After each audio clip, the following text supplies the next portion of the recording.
दोस्तों, रफ़ी साहब को चाहने वालों, 31 जुलाई हर साल हम सब मिलकर रफ़ी साहब को ये फूलों भरी आदरांजलि पेश करते हैं। लेकिन इस साल हम सब मिलकर नहीं, बल्कि हम अकेले आप सब की तरफ से और आप सबको याद करते हुए रफ़ी साहब को ये पुष्पों का गुलदस्ता पेश करते हैं। हमको आपकी बहुत कमी महसूस हो रही है, लेकिन जल्दी ही हम सब दोबारा मिलेंगे। बस प्रार्थना कीजिए सब कुछ अच्छा हो जाए और सिचुएशन वापस नॉर्मल हो जाए। आप सबका प्यार हर साल जिस तरह से मिलता रहा है उसी तरह से आगे भी मिलता रहे। आज आप यहाँ पर नहीं हैं, हम लोग के साथ एक दूसरे के साथ नहीं हैं हम, लेकिन हम आज आपको रफ़ी साहब की ही ज़ुबानी उनकी कहानी सुनाएंगे और उसके बाद आपको रफ़ी साहब के इस हॉल ऑफ फेम के पूरे दर्शन कराएंगे। हर साल आप यहाँ खुद मौजूद होकर ये सब चीज़ें देखते हैं।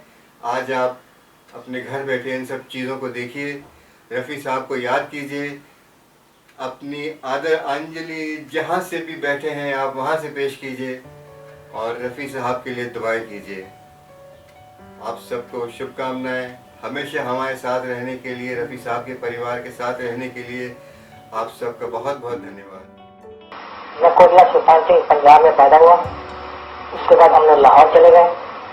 लाहौर से सन 11 से मैं बम्बई आ गया।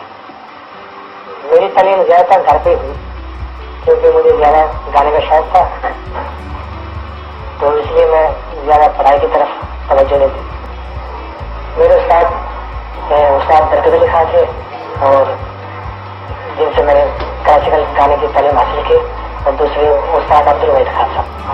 जी हाँ, बाकी आज सब कुछ लोग ये जिनसे हमारा रोज वास्ता पड़ता है, जिनसे हम गाना, जो हमारे इंडस्ट्री में म्यूजिक डायरेक्टर हैं, वो भी हमारे उस्ताद ही हैं। इनसे हमको काफ़ी सीखने को मिलता है। गाने का शौक मेरा ऐसा हुआ जब मेरी उम्र 10 साल की थी, तो जिस मोहल्ले में हम लोग रहते थे वहाँ एक सुबह सुबह फकीर आया करता था। तो वो गाकर पैसा मांगता था। तो जब गाता था वो, तो उसकी आवाज़ मुझे इतनी अच्छी लगती थी, तो मैं वो गाना चलता जा रहा था, मैं उसके पीछे पीछे चलता, मैं भी साथ साथ में चलता था। तो गाना वो पंजाबी में है, मैं आपको सुनाता हूँ। उसके बोल है उसका, खेतन दे दिन चार निमाए, खेतन दे दिन चार। तो मैं उसको आपको थोड़ा अगर खुशी करता हूँ ट्यून में सुनाता हूँ। खेतन दे दिन चार निमाए, खेतन दे दिन चार। वो इतना मीठा उसका आवाज लगता था मुझे, तो मैं जहाँ जहाँ जाता था उसके पीछे पीछे पीछे पीछे उसको देख देख के मुझे गाने का शौक इतना बड़ा। पहला गाना लाहौर में एक पिक्चर डाली थी पंजाबी में, बिल्कुल बलो, जिसका नाम था, जिसमें मरहूम श्याम सुंदर का म्यूजिक था। हिंदी में फिर या बम्बई में गाँव की बड़ी पिक्चर डाली थी। वैसे मुझे एक ही शौक है, बैडमिंटन का और कभी कभी बच्चों के साथ कैरम खेल लेता। सोना, हाँ, कभी कभी देख लेता कोई पिक्चर। ये तो क्या बताया आपको, ये पसंद है ना किसी की नहीं, ना माँ बाप की, ना मेरी पसंद। दरअसल बात ये है कि मुझे मेरी बीवी ने खुद ही पसंद कर लिया। ये है रफ़ी साहब का वो टेबल जिस पे बैठ के वो अपने फैंस को फ़ोटोग्राफ्स ऑटोग्राफ करके भेजा करते थे। इस मेज़ के ऊपर उन्होंने न जाने कितनी बार बैठे हैं और कितनी बार लोगों का प्यार आपस में बांटा है। सबको ख़त भेज के वो खुद अपने हाथों से सिग्नेचर करके फ़ोटो पे भेजते थे।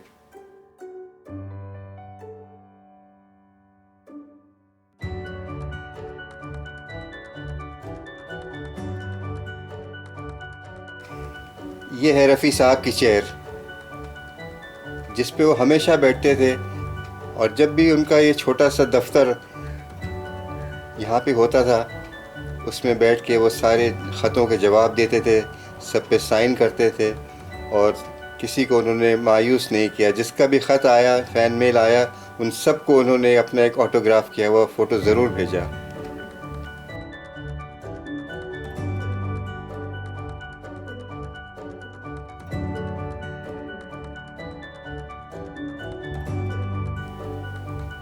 रफ़ी साहब न ही एक बेहतरीन सिंगर थे, इसके अलावा वह बहुत अच्छे म्यूज़िशियन भी थे। उनके सारे साज़ वो ख़ुद बजा कर प्रैक्टिस किया करते थे। ये है उनका तानपुरा, जिस पे वो प्रैक्टिस करते थे और जिस पे कई तस्वीरें भी आप सब लोगों ने देखी होंगी। आज ये महरूम है कि रफ़ी साहब की उंगलियां इसके ऊपर नहीं थिरक रही हैं।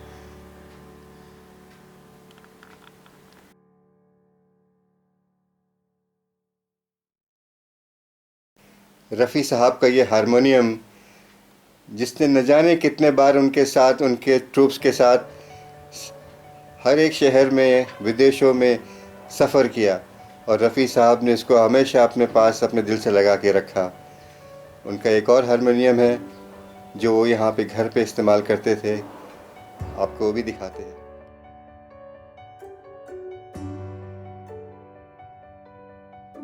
ये है उनका दूसरा हारमोनियम, जो थोड़ा सा बड़ा है, जिसका इस्तेमाल वो घर पे प्रैक्टिस करने के लिए किया करते थे। और जब उनके म्यूज़िकल साथी, म्यूज़िक डायरेक्टर्स आते थे घर पे रियाज़ के लिए, तो इस हारमोनियम का इस्तेमाल करते थे।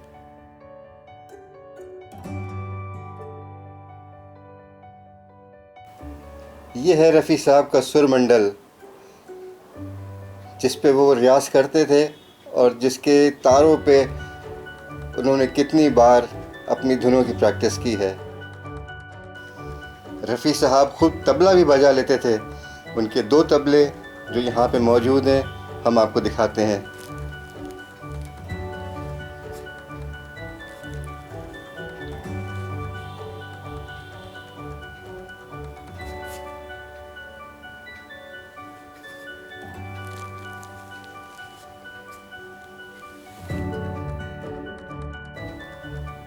रफ़ी साहब को अपने रिकॉर्डिंग के बाद जो भी वक्त मिलता था घर में बच्चों के साथ गुजारते थे। और उनके शौक़ एक तो पतंग उड़ाना, बैडमिंटन खेलना और बच्चों के साथ घर में कैरम खेलना था। ये वही कैरम है जो आज भी उसी तरह महफूज है। इस पर कितनी बार उन्होंने अपने बच्चों के साथ कैरम के गेम्स खेले हैं।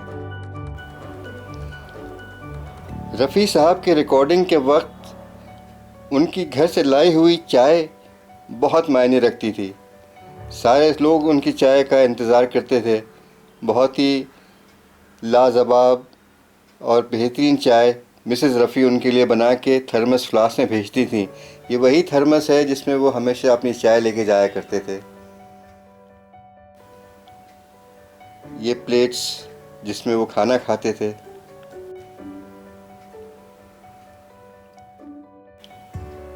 रफ़ी साहब को तो बहुत से अवार्ड मिले, और ये अवार्ड जो है वो है पद्मश्री, जो उनको राष्ट्रपति श्री राधा कृष्णन साहब के हाथों से मिला था।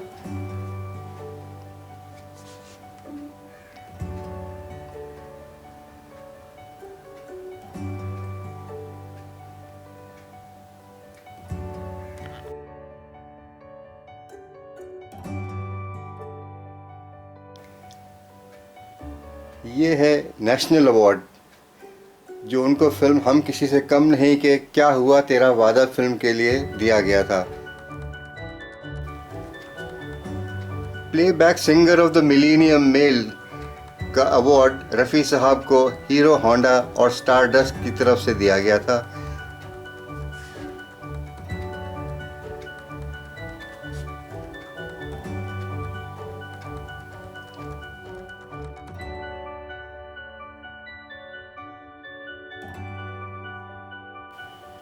रफ़ी साहब को फिल्म फेयर अवार्ड्स के लिए कई बार नॉमिनेशन मिले, लेकिन उनके हिस्से में आए 6 फिल्म फेयर अवार्ड, जो यहाँ पे आपके सामने मौजूद हैं।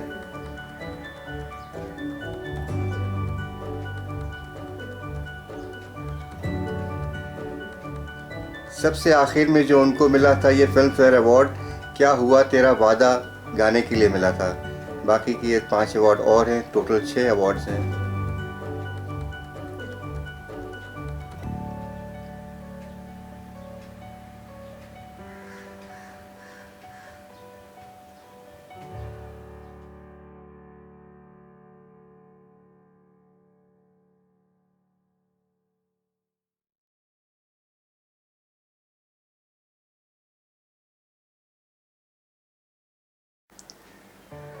रफ़ी साहब ने अपने फिल्मी गीतों के सफ़र में जब 25 साल पूरे मुकम्मल किए, उस वक्त उनको एक शो जश्न रफ़ी में ये हार पहनाया गया था। ये 25 सालों के 25 मेडल हैं, इनमें गाने लिखे हुए हैं, 25 साल के हर एक गाने का मुखड़ा लिखा हुआ है।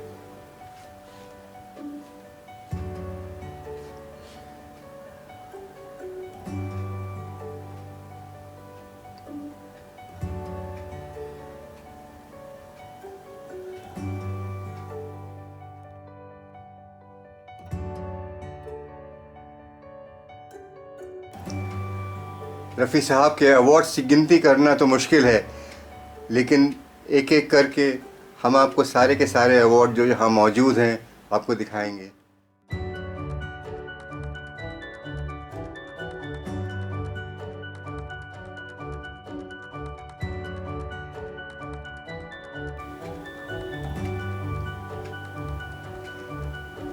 कई म्यूज़िकल ऑर्गेनाइजेशन, संस्थाएं जिन्होंने रफ़ी साहब को अवार्ड से नवाजा।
इस हॉल ऑफ फेम की दीवारें रफ़ी साहब के अनगिनत अवार्डों से सजी हुई हैं।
ये सारे अवार्ड्स रफ़ी साहब का संगीत का प्रेम, उनकी मेहनत, लगन और उनकी तमाम ज़िंदगी भर की अच्छाइयों का एवज़ में है, जो हम सब आज यहाँ पे देख रहे हैं।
रफ़ी साहब की एक बेहद खूबसूरत और नायाब तस्वीर है। जिस आर्टिस्ट ने बनाया है, उन्होंने पूरी तस्वीर की जो लाइनें आप देख रहे हैं, इनको सबको सिर्फ रफ़ी साहब के गानों से सजाया है।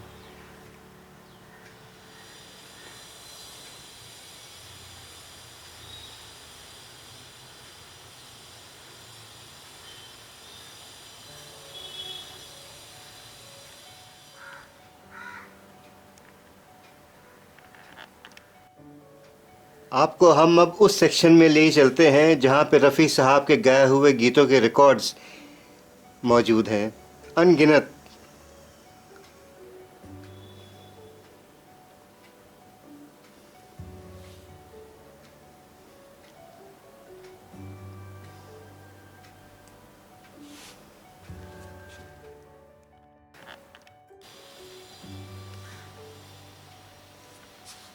रफ़ी साहब के 78 आरपीएम रिकॉर्ड्स हैं। इन रिकॉर्ड्स में एक तरफ सिर्फ एक ही गाना होता है और मुश्किल से शायद 3 मिनट का, और दोनों तरफ एक एक गाना रिकॉर्ड किया हुआ होता है।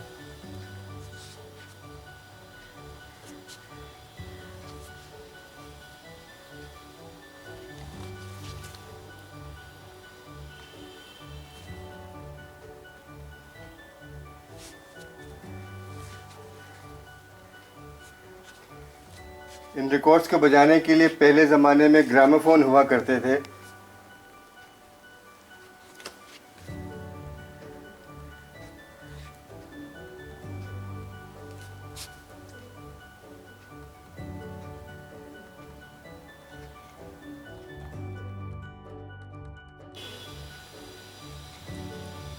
ये सारे रफ़ी साहब के 78 आरपीएम रिकॉर्ड्स जो आज भी उसी खूबसूरती से बजते हैं।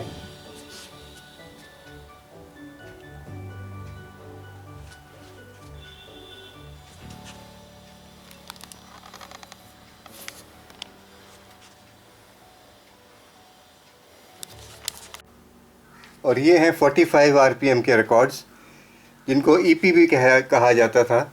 सबसे पहले 78 आरपीएम आए, फिर उसके बाद ये ईपीज़ आए, और उसके बाद फिर एलपी रिकॉर्ड्स आए, जिसमें पूरी फिल्म के एक साथ सारे गाने रिकॉर्ड किए जाते थे।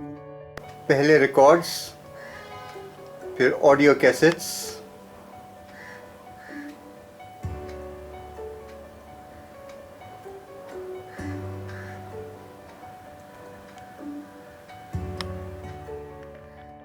डीवीडीज और सीडीज, पेन ड्राइव्स में रिकॉर्डिंग हो जाती है। रिकॉर्ड्स को बजाने के लिए रिकॉर्ड्स प्लेयर की ज़रूरत हुआ करती थी, जो अब बहुत मुश्किल से मिलते हैं। लेकिन ये देखिए आप, इस तरीके से उस पर रिकॉर्ड चलाया जाता है।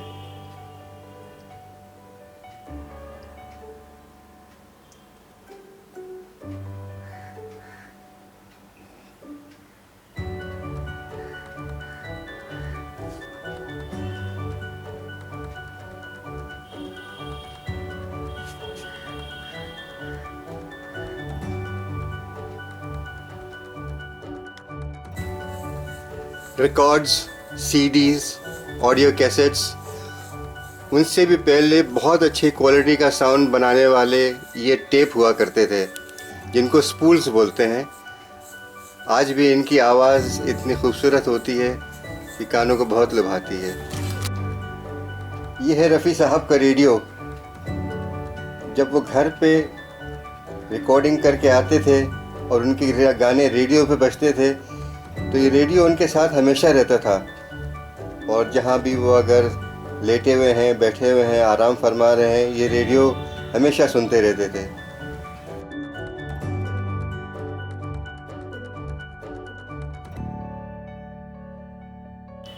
31 जुलाई सन 1980, दिन ढलने लगा, शाम होने लगी, सूरज डूबने लगा, आसमान पे लाली सी छा गई। रात होते होते एक क़यामत कैसा मंज़र सामने आया, जब रफ़ी साहब इस दुनिया फ़ानी को छोड़कर अपने हकीकी रब अल्लाह ताला से मिलने के लिए हमेशा के लिए चले गए। अपने गीतों, अपनी आवाज़ और अपने प्यार मोहब्बत के साथ जो आज तक और रहती दुनिया तक उनको प्यार करने वालों के साथ कायम रहेगी। अल्लाह ताला उनको जन्नतुल फिरदौस में आला मुकाम अता फ़रमाए, आमीन। और